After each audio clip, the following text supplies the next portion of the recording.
Salut tout le monde, bienvenue sur ce nouvel épisode de vlog. On va faire ensemble une petite balade, je pense d'une vingtaine, 30 minutes. Ça va être l'occasion pour moi de faire un peu le bilan. Ça fait longtemps que j'ai pas fait de vlog et ça me fait plaisir de refaire un peu ce format-là. On va faire le bilan sur mon évolution, qu'est-ce que j'ai appris, qu'est-ce que je peux vous partager comme tips intéressants pour vous. Euh, du coup, dans le précédent vlog, je sais plus ce que j'avais dit, mais en gros, j'avais voulu mettre en place différents systèmes d'acquisition comme la création de contenu, comme la prospection. Et du coup, on va voir ensemble les résultats. Donc les résultats font que sont les suivants. La prospection, c'est de mieux en mieux. J'ai de plus en plus de résultats. En fournissant, j'ai environ 2 messages ouverts sur 5. Donc c'est plutôt bien. Donc on est à près de 30%, je pense. Un peu moins. Des discussions qui vont de plus en plus en direction d'un appel téléphonique. Donc c'est très bien. J'arrive mieux à cibler les gens. Il y a aussi le follow-up. Follow-up, ça consiste à relancer les gens avec qui on a déjà eu une interaction, un message, une discussion. On a rencontré dans un event, par exemple. Et du coup, le follow-up, à ne pas négliger. Parce qu'en fait, ça permet vraiment de faire un suivi. Bon, par exemple, j'ai un fichier Excel. Je mets tous les gens que j'ai contactés. Je mets mis des catégories. Parce que comme moi, je travaille avec des coachs en ligne. Il y en a, ils ont dans certaines niches, business en ligne, agence, IMO. Et du coup, je les mets par catégorie. Je mets ensuite, c'est quand le dernier message que j'ai fait, le résultat, s'ils sont intéressants ou pas. Il y en a, ils répondent pas, il y en a, c'est juste des vues. Et ça me permet de cartographier bien le marché. Et en fait, il y a plein de clients accessibles. Et plus je crée de contenu d'ailleurs, et plus ils ouvrent les messages d'ailleurs aussi, au passage.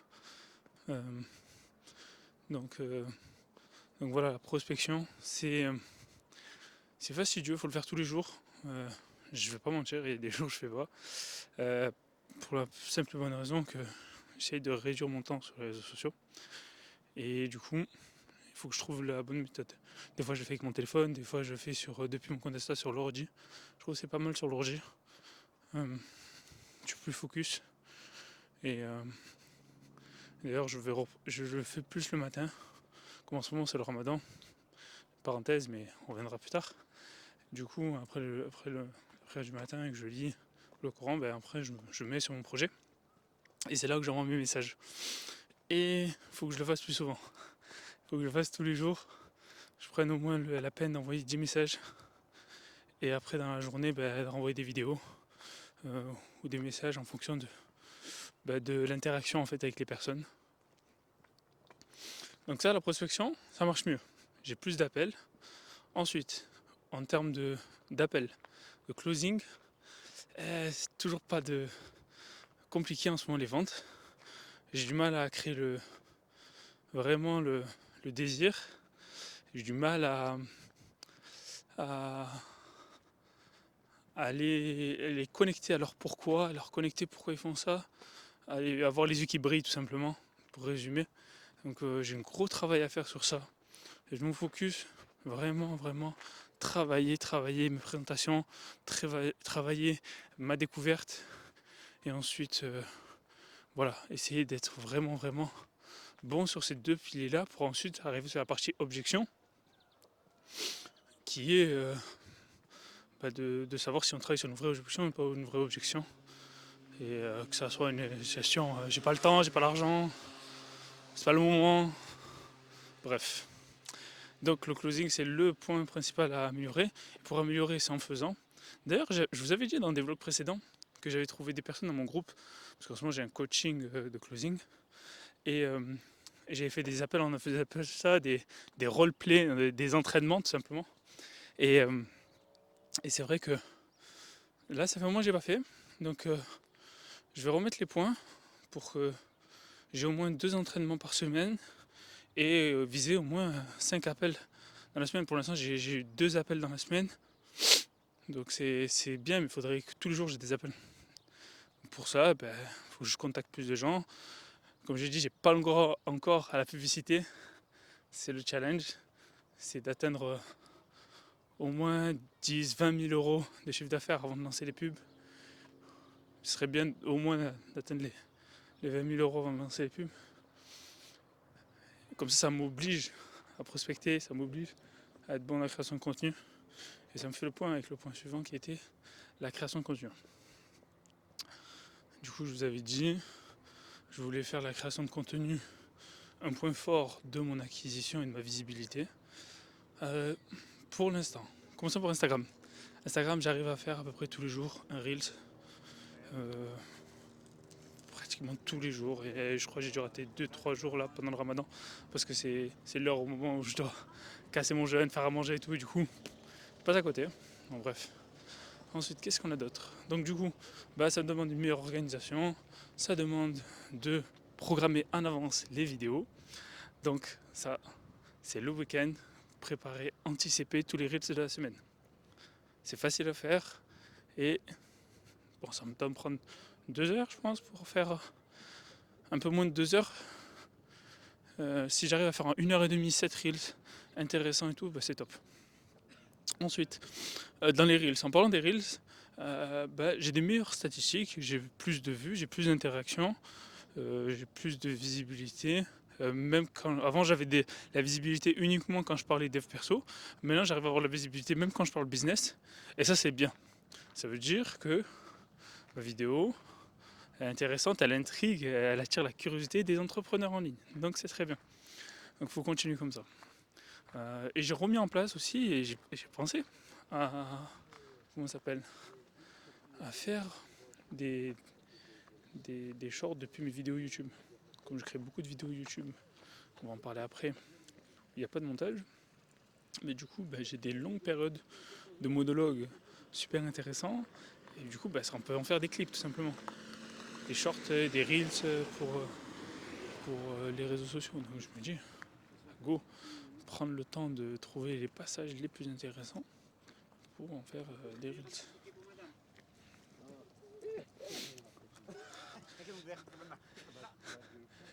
Et si j'arrive à faire ça, du coup, ça fait des reels bonus en plus à mettre dans la semaine. Donc c'est trop bien. Donc d'une part, ça me permet de changer, de varier dans mon type de contenu. Parce que pour l'instant, je fais des contenus principalement courts de entre 7 et 10 secondes et des formats longs d'1 minute, voire un peu plus. Pour l'instant, j'ai pas l'impression que Instagram soit, pour ma part en tout cas, m'amène des clients tout seul. Mais on verra si avec cette stratégie-là où je mélange format long et format court, si ça m'amène des prospects. Je pense que le point aussi principal à améliorer reste les stories sur Instagram, que je ne fais toujours pas. Je sais pas quoi dire aux gens, je sais pas quoi vous dire là. Quand je suis comme ça en vlog, voilà, c'est plus facile pour moi que me snapper, que me faire des stories et raconter ma vie en story. C'est pas mon truc quoi.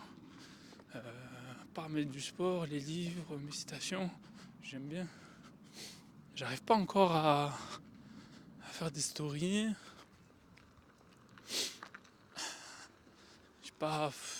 Je me dis en fait, qui ça peut intéresser, parce que pour l'instant, quand je fais des stories, 90% ça reste toujours ma famille proche, mes amis et tout, donc ils me connaissent déjà, ils connaissent principalement ma vie, donc ça apporte rien de plus. Pas encore beaucoup de gens, communauté importante, et les gens qui regardent des reels, qui s'abonnent aux reels, ne regardent pas forcément les stories. Ça aussi c'est un point important, c'est qu'il y en a très peu, ça aussi c'est ce que j'ai appris, qui s'abonnent à vos reels, s'abonnent à mes reels et regardent tous les jours mes stories. Non, ils vont voir un reel qui leur parle, ils vont s'abonner. Boum. Puis d'ailleurs, j'ai remarqué aussi un truc. Quand je fais des reels où je parle un peu plus dev perso, etc., j'ai des gens qui se désabonnent. En vrai, j'ai envie de dire, c'est pas grave s'ils se désabonnent. Moi, ce que j'ai à dire, c'est la vérité. Et si cette vérité-là ne leur plaît pas, c'est pas mon problème. Ça regarde qu'eux. Si je les mets en face de leur propre miroir et qu'ils se rendent compte que ça leur plaît pas, c'est pas grave, ils iront ailleurs. Et encore mieux, je préfère travailler avec des gens qui ont un état d'esprit ouvert, même si c'est pas leur fond de leur pensée, c'est qu'ils sont ouverts à la discussion et qu'ils sont ouverts à travailler avec des gens qui pensent autrement. Et c'est ça le plus important. Pas rester dans un microcosme où tout le monde pense pareil, tout le monde veut la même chose, tout le monde fait la même chose. Non. Qu'est-ce qu'il y a d'autre Du coup, oui, YouTube. Ça va demander un bon point. YouTube, et là, c'est vraiment très peu de vues. Très peu de vues. Alors, les vues, c'est quoi? C'est les clics, tout simplement. Ça veut dire peu de clics. Donc, la première chose que je vais mettre en place à partir des prochaines semaines, ça va être de trouver quelqu'un qui fasse des meilleures images pour donner plus envie aux gens de cliquer. Premier point. Ensuite, deuxième point, du coup, il y a le titre aussi qui va avec. Et c'est d'améliorer le taux de rétention. Pour l'instant, ce que j'ai remarqué, c'est super intéressant. C'est que... Je vais changer un peu de bras. On va passer. Ce que j'ai remarqué, c'est que la courbe, les gens ils regardent, ça fait ça. Tac. En même pas 30 secondes, 1 minute, 80% est parti. Par contre, quand je mets des chapitres, j'ai remarqué que les gens, ils regardent le premier chapitre, après ils regardent le deuxième chapitre, après voilà, donc ça leur donne plus de rétention. Donc j'ai mis en place les chapitres pour justement, s'ils n'aiment pas l'étape 1 de la vidéo, le chapitre 1, ils peuvent voir le chapitre 2, ou le chapitre 3, etc. etc. Ça c'est cool. Ensuite, qu'est-ce que je peux dire? Donc ouais, YouTube, je pense qu'il faut bombarder en fait. Je pense que ça suffit plus une vidéo par jour. Je pense que ça suffit plus tous ces trucs-là. Je pense que c'est des choses vraiment qui demandent beaucoup de temps. Ils sont beaux ces chiens. Bonjour. Bonjour. Je pense que YouTube faut bombarder. Genre faut tout le temps envoyer. C'est dur. Donc du coup, ce que j'ai trouvé, ma solution pour faire du contenu en masse, c'est de faire des vidéos où je parle sans arrêt en fait. Sans prompt, sans script. En fait, ça me bridait les scripts. Je regardais, ok, tac, je regardais la caméra. Donc il faut faire ça. Tac, je m'arrêtais. Je reprenais. Et en fait, ça m'a énervé parce que ça mettait du temps de ouf. Je perdais plus de temps à faire du montage que à faire de la vidéo et donner de la valeur. Aucun sens. Aucun sens. Donc là maintenant, quand je prends un sujet, j'ai dans ma tête 5 grandes idées à aborder. Et ensuite, je commence la vidéo et c'est parti. Je réfléchis pas au script. Il n'y a plus de script d'ailleurs. Et je peux rentrer avec mes idées, ma manière de parler, mes exemples et de donner plus de valeur. Du coup, ça va me permettre de faire des vidéos. Du coup, il n'y a plus de montage. Du coup, je gagne du temps. Je gagne plus de valeur. Et je peux faire plus de vidéos. Donc, je suis complètement gagnant. Donc là, cette semaine, je vais essayer de tourner plein de vidéos. J'espère 2 vidéos dans les prochains jours. 2-3 vidéos. Je pense pas tous les jours. Mais au moins si j'arrive à faire plus de vidéos, là ça va être la bombe parce que moi je prends du plaisir, je donne de la valeur, j'explique aux gens. Si les gens ils veulent en savoir plus sur mes services, ils réservent un appel et c'est fini. Alors, on se casse pas la tête avec des montages, du bruitage, nanani. C'est compliqué, ça demande du temps. Et moi j'ai pas du temps pour l'instant à consacrer à ça. Donc voilà. Faut aller là où faire toujours les 20% d'actions qui amènent 80% de résultats. La loi Pareto, toujours, même dans la création de contenu. Donc, YouTube, voilà ça. Qu'est-ce qu'on a vu d'autres? Ce qu'on n'a plutôt pas vu encore. Ah oui, au niveau santé, ces dernières semaines, même ces derniers mois, j'ai passé énormément de temps à améliorer ma santé. Je pense que je l'avais déjà dit, mais j'avais un état de santé très mauvaise en fin d'année. Et état fatigue globale, problème pour m'endormir, problème de sommeil, euh, repas déséquilibré. Bref, j'avais un mauvais état d'esprit. Je buvais beaucoup de café, je l'ai déjà dit. Et ouais, je vais me poser là un peu. Et du coup, j'ai fait des recherches pour, euh, pour comprendre ce qui allait pas. Euh, Qu'est-ce que je faisais de pas bien jusqu'à présent. Et du coup, dans ce que je faisais pas bien, il y avait plusieurs aspects. Premièrement, je dormais pas assez, je me suis totalement cramé. Je pense que le sommeil, ça dépend des périodes. Moi, je suis quelqu'un qui me lève tôt, en général. Je suis quelqu'un qui peut dormir peu, mais il faut que je compense. C'est-à-dire que si dans la semaine, je dors 6 heures, il faut que le week-end, je dors un peu plus, tout simplement. Ensuite, je buvais beaucoup de café. J'étais à 6 ou 7 ou 8 cafés par jour, c'est énorme.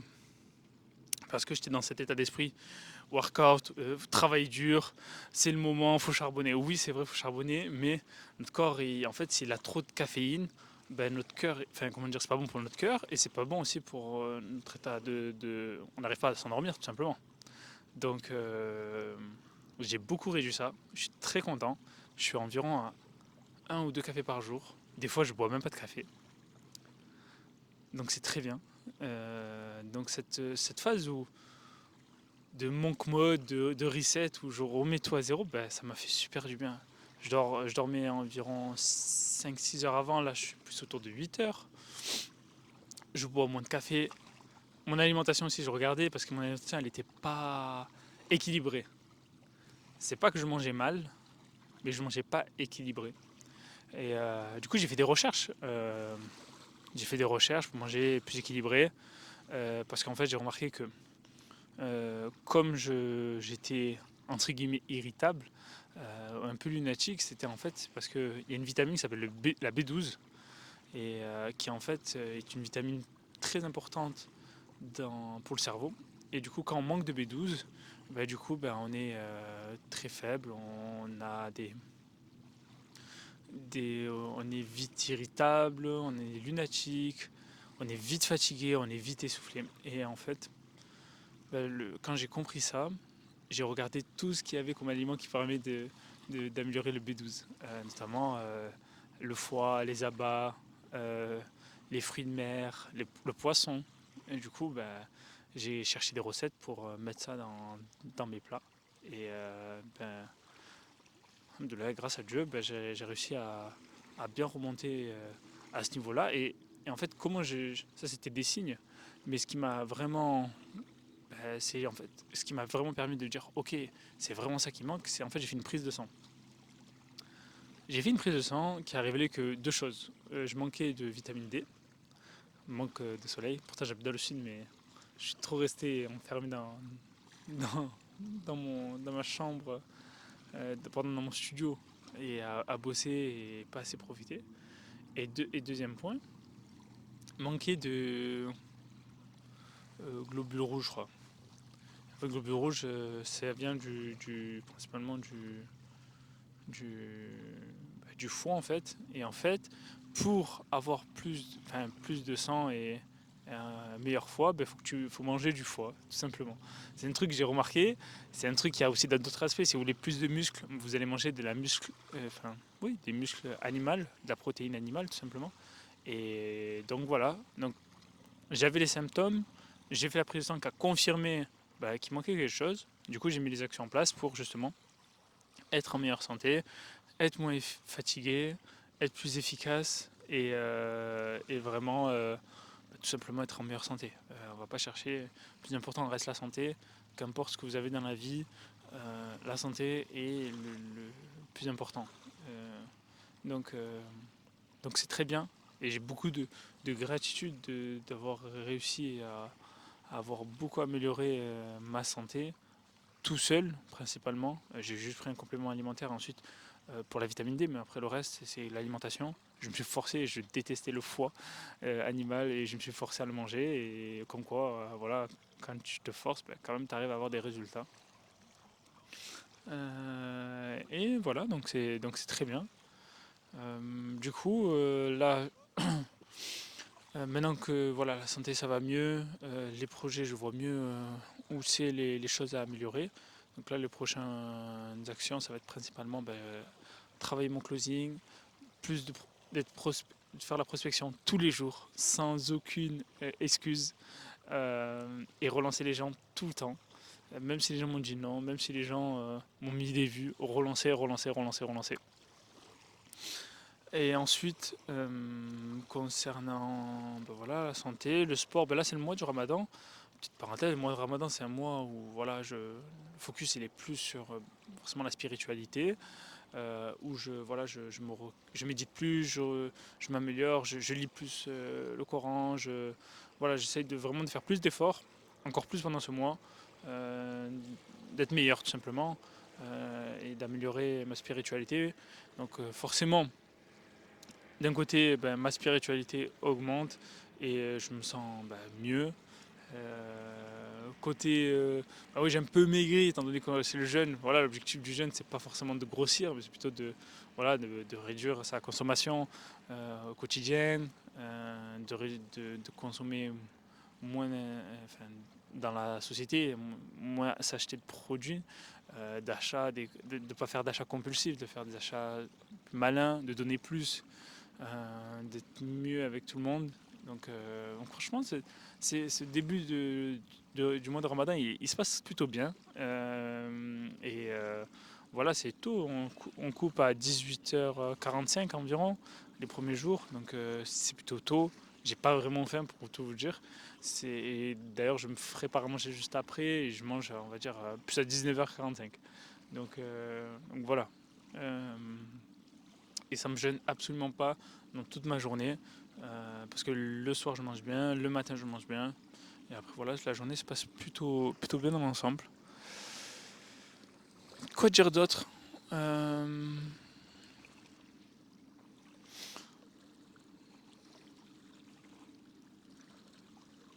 oui, il y a pas longtemps, là, hier, il y a quelques jours, j'ai appris le décès d'une personne. C'est pas une personne que je connais directement, mais c'est une personne d'une personne qui est très chère. Et, euh, et du coup, cette personne-là, elle est morte d'un décès, d'un cancer, après un an de se battre contre la maladie, à 61 ans. C'est-à-dire, comme beaucoup de gens, comme mon père, comme beaucoup de gens, et il y a beaucoup de gens qui ne connaissent jamais, qui n'ont jamais connu la retraite, car ils ont eu des maladies comme le cancer, qui sont des maladies très compliquées à gagner. Ça ne veut pas dire que c'est impossible, mais c'est très compliqué. Et, euh, et ça fait réfléchir. Ça fait réfléchir dans cette vie-là. euh, pour la plupart, être salarié reste la meilleure solution. Dans le sens où c'est la sécurité. Mais, si vous avez plus d'ambition, si vous sentez que vous pouvez faire plus, si vous voulez gagner mieux votre vie, avoir plus de liberté, l'entrepreneuriat reste la meilleure solution pour ces personnes-là. Et quand on sait que vous avez un choix à en faire, en gros c'est 5 ans de travail acharné sur votre projet en tant qu'entrepreneur pour enfin réussir, ou 40 ans dans une vie de salarié prisonnier avec 5 semaines de congé. Euh, Parfois les congés sont même imposés. Et, euh, et voilà, mettre un peu de côté, mais la vie augmente constamment. Tout augmente, l'alimentation, l'électricité, l'essence, tout augmente et nos salaires pas forcément. Du coup, ça fait réfléchir. Moi, ce que j'ai goûté 5 ans pratiquement 5 ans, plus de 5 ans de vie de salarié. Et j'ai goûté d'un an de vie d'entrepreneur. C'était très difficile, hein. Dans le e-commerce, je me suis complètement foiré. Je vous raconterai dans ces histoires, mais voilà, j'ai fait des mauvais choix. Ensuite, je me sentais dans l'agence. Je suis passé à l'action. J'avais pas un bon mindset par moment. Et du coup, j'étais pas bon. Là, voilà, là, je gère mieux. J'ai d'un côté mon salaire, de l'autre côté, j'ai mon business qui prend forme. Je suis de mieux en mieux, je suis plus confiant.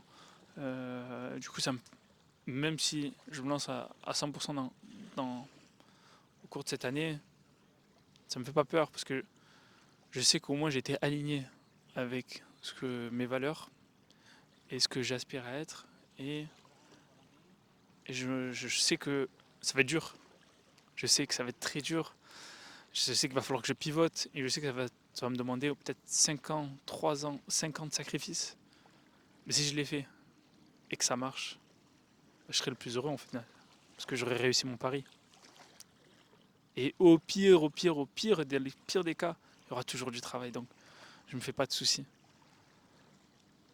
Pour ceux qui sont restés jusqu'au bout de cette vidéo, dites-moi en commentaire si vous aimez ce genre de format. Je suis en vlog, là je suis à côté de l'étang. Voilà, c'est reposant. Dites-moi si ça vous plaît. Dites-moi si vous voulez que j'aborde certains sujets en vlog. Euh, je n'ai pas trop parlé de sport dans ce vlog-là, mais voilà, vous savez, régulièrement je fais du sport. Là pendant le Ramadan, un peu moins, mais voilà, quotidien, le reste de l'année, tous les jours le matin. Et je vois les résultats et c'est super agréable. C'est pour ça que quand vous voyez dans le sport, vous mettez des choses en place et au bout d'un certain temps, 3 mois, 6 mois, 1 an, vous voyez des beaux résultats, ben, ça vous motive. Vous dites, ben, je vais faire pareil, je vais lancer un projet, je vais lancer une association, je vais partir à l'étranger, je vais faire le tour du monde. Ben, tout ça, c'est la même chose. C'est des petites actions mis bout à bout qui vont faire que vous allez atteindre votre objectif. En tout cas, j'espère que vous allez bien. Prenez soin de vous. À très bientôt. Peace.